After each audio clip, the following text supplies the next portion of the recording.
Welcome to the 2-Minute Land Review with Danielle Atkins, Georgia Registered Forester and Land Sales Agent. So let's get into it. Today I'm going to be reviewing 101 acres down in Charlton County. As a reminder, I don't do any other due diligence besides looking at the listing description, the area photograph, and some of the listing photos. Here is the area photograph attached with the listing. It looks like it's a nice rectangular, and the description did share that there's about 50 acres of slash pine and 50 acres of longleaf pine that is raked for pine straw that is around 10 years old each. All right, so I'm using that information while looking at this area photograph and these listing photographs and this one here to give my quick knee-jerk reactions and reviews of this property. Now, there are lots of things I do love about this. I love that it has relatively good access, seemingly, from right here on this road, as well as a couple access points over there. Now, all of these do seem to be dirt roads. This looks like it is a named road, so that is probably a county road that has decent access, and then over here looks like some other internal roads to other properties.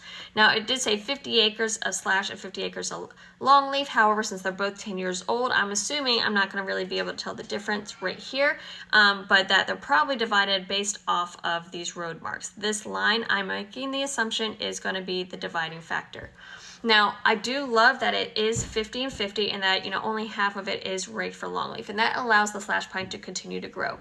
At 10 years old, I am looking to do probably some type of thinning in the next 5, maybe a little bit longer, because longleaf does tend to grow a little bit slower, and depending on how well that slash is performing, but it's going to be at least probably a minimum of 5 years before I'm doing any type of first thinning.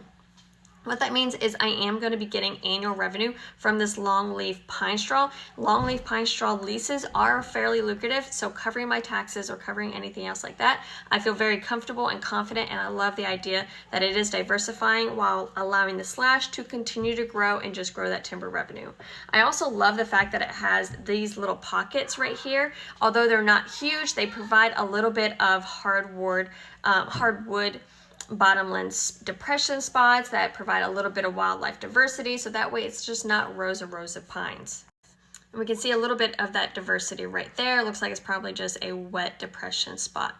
Now, looking at these area photographs, it looks like stalking is pretty well and that everything is surviving. I don't see any major mortality issues that I would be concerned about. So all in all, I think this is a great opportunity for someone that's looking for some periodic revenue, some timber investment, and a good hunting opportunity potentially in the future. If you want to learn more about this tract, I'll put my information in the caption below as well as the listings agent.